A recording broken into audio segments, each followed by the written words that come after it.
Oi gente, tudo bom? Meu nome é Montana, esse é o Bookish Life e hoje eu vim contar um pouquinho pra vocês sobre as minhas últimas leituras. Antes de mais nada, por favor, não se esqueçam de curtir, comentar, compartilhar, se inscrever aqui no canal e se forem comprar qualquer coisa na Amazon, usar meu link que tá aqui embaixo na descrição. Então, gente, faz um tempo, né, que eu não venho fazer esse vídeo aqui de últimas leituras, então esse vídeo, sim, vai ser um pouco zoneado, tá? Tem leitura de agosto, tem todas as leituras de setembro, aí tem algumas também que já fiz esse mês, enfim. Basicamente eu peguei as leituras que eu fiz desde a última que eu mostrei aqui pra vocês em resenha, né, que foi Lendários, Founderside e Lendários. Tem um vlog aqui, tem resenha dos dois livros aqui no canal.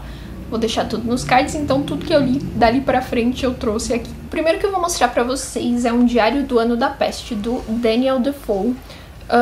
Que é o livro de algum mês que vai aparecer aqui embaixo do Clube de Literatura Clássica, talvez agosto, não tenho certeza, mas vai aparecer aqui embaixo, que é um clube que eu assino, né, uma assinatura mensal, e aqui ele vai, é um livro até que curtinho, 200 e poucas páginas, aqui ele vai fazer uma espécie de reconstituição literária dos dias, né, em que Londres sofreu uma epidemia de peste em 1665. E é um livro curto, mas a narrativa ela é bastante densa, porque ele é uma espécie, como diz o título, um diário, mas ele tem um tom de crônica, assim, ele tem vários dados, tem tabelas, né, tem dados reais. E aí a gente tem esse narrador, né, que seria uma pessoa que teria ficado ali em Londres, né, ele escolheu não sair de Londres, não fugir para o interior durante esse tempo aí em que a cidade foi assolada. Então ele viu tudo o que acontecia ali, né, na cidade,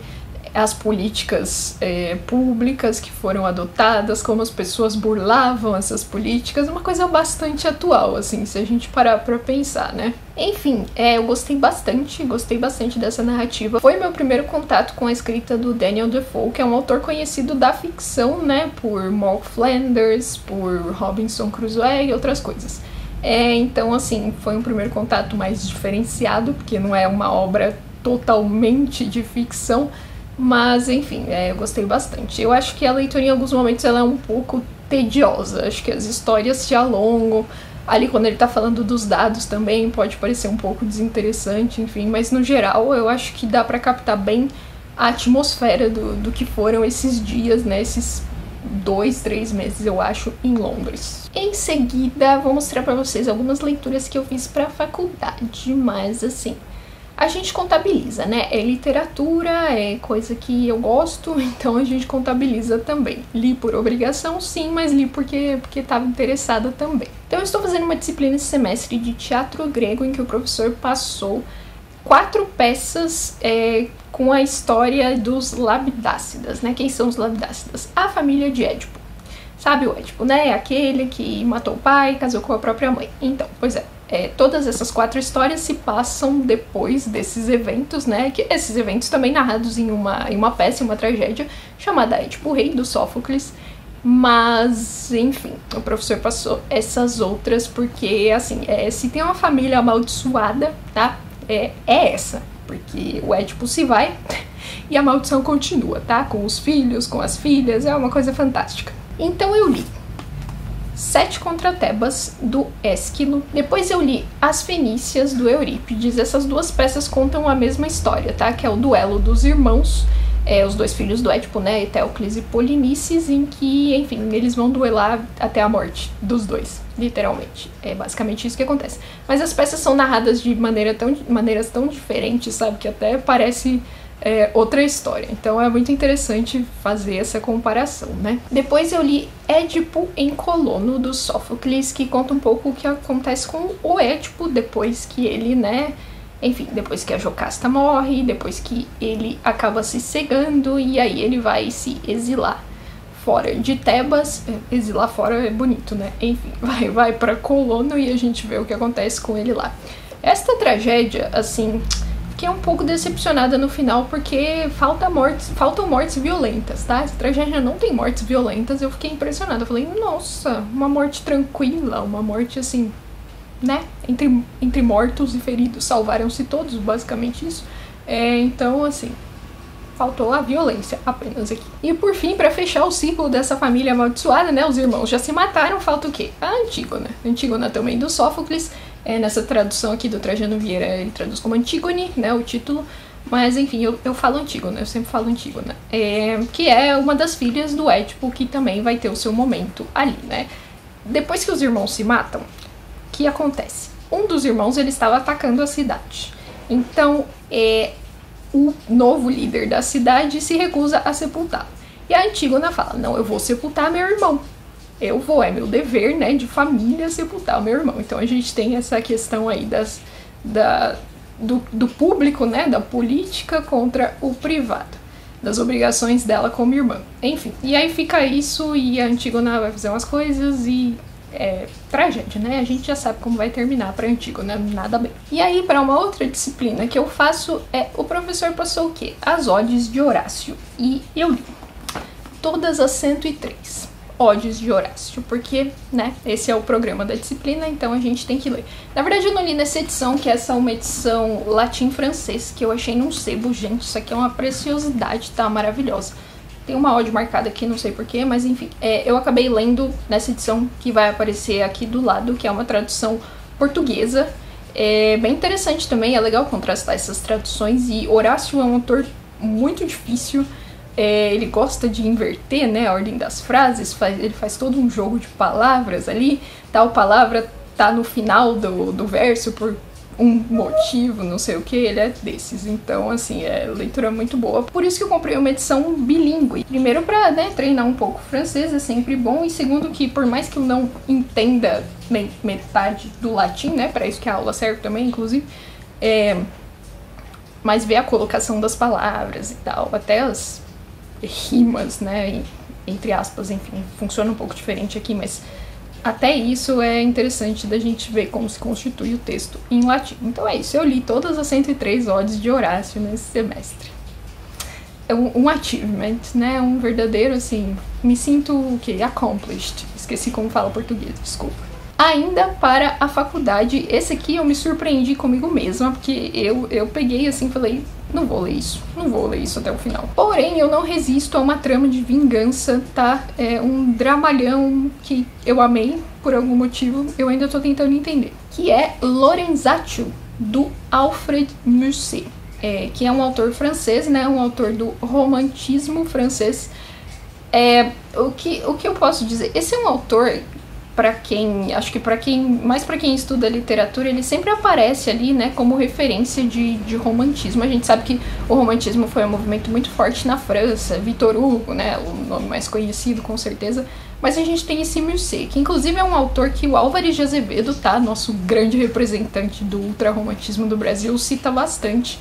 E é um autor que eu nunca tinha lido, e aí acabou surgindo essa oportunidade em uma disciplina que não tem nada a ver com romantismo, mas enfim. E aí eu li Lorenzaccio. Bom, de cara o que me pegou é que, assim, a trama ela tem um fundo histórico, né, sobre um assassinato de um Medici em Florença. E isso, assim, pra mim, enfim, Florença, eu amo Florença, tá? E os Medici, assim, é uma das famílias, praticamente uma facção criminosa, né, essa família aí na história. Então, enfim, achei muito interessante, mas é uma peça romântica, né, gente? Tem aquelas coisas, aquelas exaltações, e o Lorenzo, né, que é essa pessoa que vai cometer o crime, vai fazer o assassinato, porque por fora ele é ruim, ele é misterioso, sabe? Mas por dentro ele tem um bom coração, ele só quer o bem da cidade, ele só quer a liberdade para o povo. É uma coisa meio assim. Então, assim, realmente, eu olho e falo, o que eu vi aqui? Não sei, mas é isso. Mas eu vi alguma coisa. Ah, muito mais importante do que a literatura é a fofoca. O Musset também é um autor muito conhecido por ter sido amante da George Sand, que é uma autora francesa que usava esse pseudônimo masculino. Uma mulher, assim, extraordinária, tá? Ela se vestia do jeito que ela queria, ela tinha vários amantes aí no meio literário, ela foi amante do Musset, foi amante do Chopin, cultivava amizades com Victor Hugo, se eu não me engano é o Dostoiévski que fala muito bem das obras dela também. Então, assim, é uma verdadeira personalidade do mundo literário. Então, fica aí essa fofoca. Em seguida, não podia faltar o Machado de Assis aqui, né? Até porque eu estou tendo uma disciplina de literatura brasileira que é 100% focada em Machado esse semestre, graças a Deus. Então eu li Yaya Garcia, do Machado de Assis. Eu tenho essa coleção da Nova Fronteira, né, com todos os romances de Machado, então eu li nessa edição aqui. Esse livro, ele é espetacular porque ele é um grande surto, assim, né? A gente tem o Jorge, que é um moço, assim, bem nascido, né, de família rica. E aí ele se apaixona pela Estela, que é o quê? Uma moça pobre, né, uma moça que não tem posses. E aí o que acontece? A mãe do Jorge, ela decide mandar ele pra Guerra do Paraguai pra impedir que eles se casem. Olha essa história, assim, não é maravilhosa? Enfim, não vou contar o que acontece depois, não vou contar quem é a Yaya Garcia, né, que dá o nome ao romance. Mas, assim, só essa premissa já é fantástica. A coisa bem brasileira, bem paternalista, assim, né? É espetacular. Aí depois eu li uma graphic novel que eu já estava pra ler, há muito tempo. Eu até esqueci que existia em algum momento, mas aí eu tive um surto, falei, preciso na minha vida. Aí eu simplesmente comprei e li, que é Nimona, da Noelle Stevenson. Gostei demais, achei muito, assim, muito fofinho e ao mesmo tempo muito profundo aqui. Eu gravei um vídeo, tá? Mas, enfim, não editei, não lancei ainda, mas vou falar mais sobre essa HQ num vídeo que vai sair aí em algum momento. Depois eu li 4 contos bizarros do Nathaniel Hawthorne, que é o livro extra que veio na caixa do mês do Clube de Literatura Clássica. O livro principal vai aparecer aqui também, mais pra frente, eu tô indo na ordem, né? Eu fiz um vlog, inclusive, lendo esse livro aqui, então não vou falar muito sobre, vou deixar o vlog nos cards. Depois eu li mais um Machado de Assis, eu li Memorial de Aires, mais um romance, o último romance de Machado, mais uma leitura espetacular, extraordinária. A gente tem esse personagem, né, que é o Conselheiro Aires, que ele, assim, no Machado Verso, ele aparece em algumas obras, né, então, e aí vem essa última obra, que é o quê? O Memorial, né, ele escrevendo sobre a própria vida, enfim. É muito interessante, porque ele já fala desde o começo assim, não vou falar de mim aqui, vou falar dos outros. Mas em falando dos outros, em falando das pessoas que o cercam, ele acaba revelando muito sobre si mesmo, sabe? Como ele se coloca no mundo, aquela postura um pouco condescendente, ao mesmo tempo ele tem uns pensamentos ali que, né, ele guarda pra ele, ou enfim, externa de outro jeito, aquela coisa bem dissimulada brasileira. Depois, e esse foi um outro surto, assim, que eu falei, meu Deus, tá barato, preciso, comprei e li em 2 dias, foi Convite para um Homicídio, da Agatha Christie. Gente, fazia tanto tempo que eu não li um livro da Agatha Christie. E assim, ela é meu conforto, tá? É a minha autora que quando eu preciso assim, eu quero fazer uma leitura, eu não quero, sei lá, nada novo, não quero pensar muito, eu vou pra Agatha Christie. Eu sei, assassinatos e crimes e talvez não seja adequado eu chamar de uma leitura leve, mas é a minha leitura conforto, tá? E aí eu li esse, fazia muito tempo que eu tinha lido esse livro, né, então assim, eu não lembrava quase nada, mas a premissa também é muito interessante. Aqui a gente parte de uma notícia que é colocada no jornal avisando que vai acontecer um homicídio num certo lugar, numa certa hora. E aí a gente vai pra essa cena, né, do homicídio, todo mundo fica, oh meu Deus, o que houve aqui, o que rolou? E aí, claro, a gente vai ter a nossa querida Miss Marple, esse é um dos livros em que a Miss Marple é detetive, vai aparecer a velhinha simpática e bisbilhoteira para ajudar na investigação. Enfim, muito conforto, li em 2 dias, meu tudo. E em setembro terminou a leitura coletiva que eu estava fazendo com a Amanda, do Mande MMA, e a Bel, do Guria Migrante, de Ana Karenina, do Liev Tolstói. Assim, a gente fez discussões mensais, né? O livro é dividido em 8 partes. Nós lemos uma parte por mês e fomos discutindo. Tem uma playlist aqui no canal se vocês quiserem, quem quiser acompanhar todas as partes, né? E essa última parte que a gente leu em setembro, ela é bem curta, é só mais o fechamento mesmo, assim, porque o mais importante, né, acontece na parte 7. A última cena da parte 7 é o clímax mesmo, sabe? Quando você sente tudo que você estava guardando durante o livro, você sente ali naquele momento. Mas, enfim, é um final digno, tá? Um final muito digno. E eu ainda vou falar desse livro porque eu estou planejando um vídeo aí, uma coisa conceitual, literária, mas enfim, vem aí em breve. E aí vem o meu mais recente abandonado, que foi a leitura de setembro, tá? Do Clube das Dark Academias. Foi essa porcaria aqui, o Clube dos 8, do Daniel Handler. Eu abandonei mais ou menos 60%, não consegui acabar, assim, não deu pra mim, tava muito difícil. Depois de umas coisas que acontecem ali na metade, eu falei, não vou conseguir. E a nossa discussão foi interessante, porque ninguém conseguiu terminar. Mas, né, a Maí veio com várias informações sobre o final que me deixaram, feliz porque eu não terminei, e 2, chateada, pra não dizer outra coisa, que eu cheguei até 60%. Porque eu não precisava ter me esforçado tanto, né, considerando que o final é aquilo lá que a mãe contou pra gente. Mas, novamente, tivemos a discussão. Se vocês quiserem ver todo mundo muito puto da vida, vou usar a palavra, todo mundo muito nervoso com esse livro horroroso, não recomendo pra ninguém, tá? Zero. Simplesmente zero. Eu não dou nota quando eu abandono o livro, tá? Porque eu acho que não é justo, mas assim, esse merecia um grande 0. E o próximo, tá acabando, gente, eu prometo. O próximo foi o livro principal, né, da caixa de... Também já não vou saber o mês, setembro, agosto, não sei, enfim. Da caixa dos 4 contos bizarros, que é A Letra Encarnada, do Nathaniel Hawthorne. Já desde o começo. O título original desse livro é The Scarlet Letter, tá? Mas a tradução que o clube trouxe aqui é do Fernando Pessoa, o autor, poeta português, maravilhoso, sim, ele mesmo. E ele traduziu como A Letra Encarnada, tá? A tradução do título não é literal, sim, sabemos disso, podemos superar, ok? Ok. Bom, a edição é bilíngue, tá? Se você, assim, tem...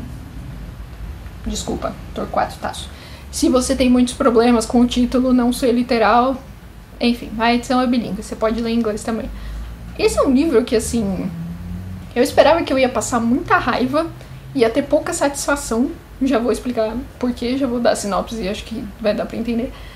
Mas me surpreendeu muito o quanto eu gostei, quanto eu estava investida em todos os personagens desse livro.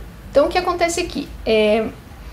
A história se passa no século XVII, tá? Em Boston, quando os Estados Unidos era só mato, né? Basicamente. Então a gente ainda tá naquela fase de colonização, tá? Colonização, por mais que seja, né?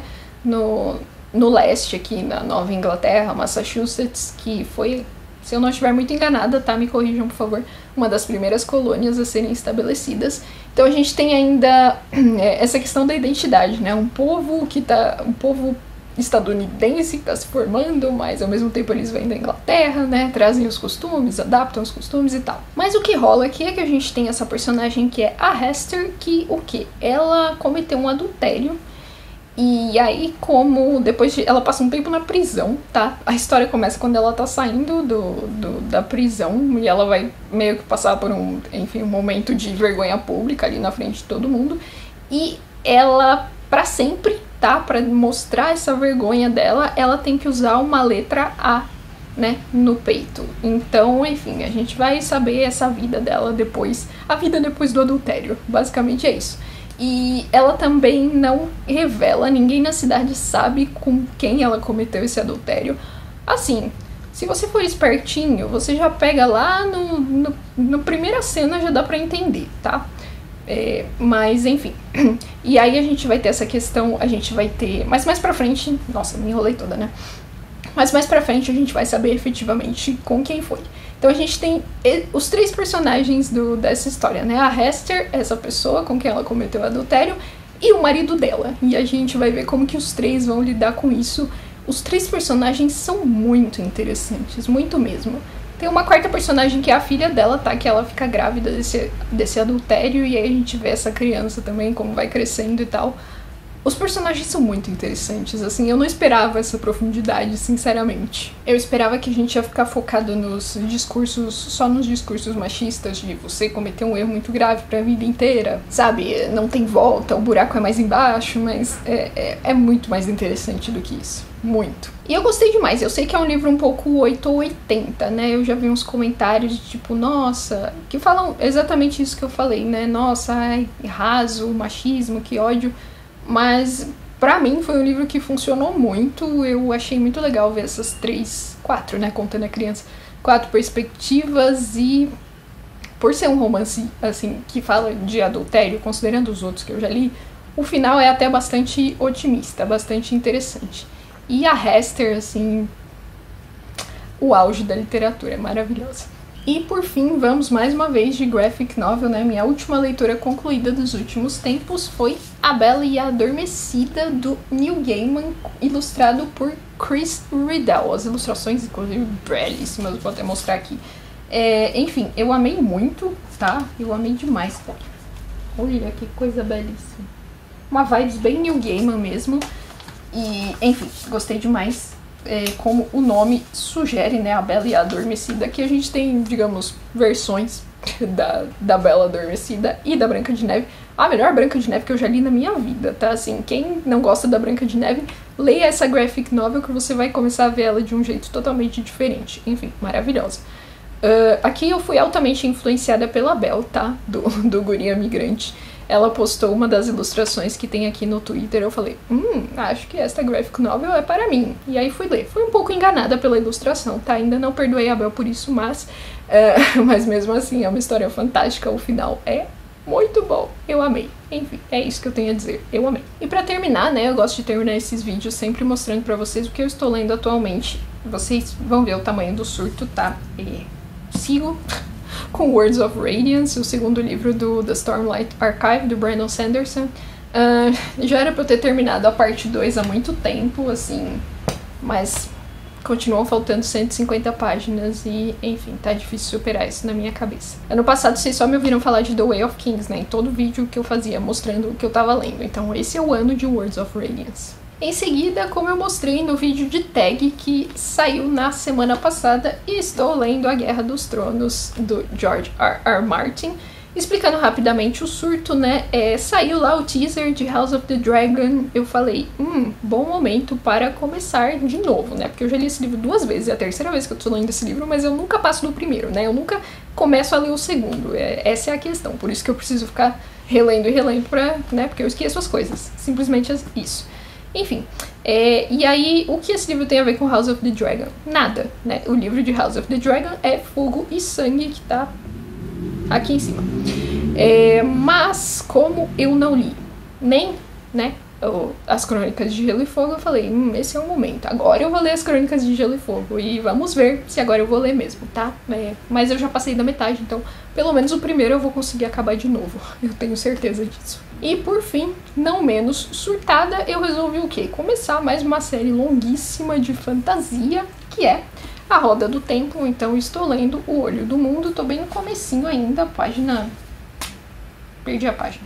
Página 135 é uma fantasia bem clássica, né? Você tem o grupo de pessoas que, não sei, meio que parece que são escolhidas, mas não sabem muito bem disso, aí vão ter que fugir pro mal não chegar na cidade. Me lembra bastante, assim, o começo de O Senhor dos Anéis até agora, né?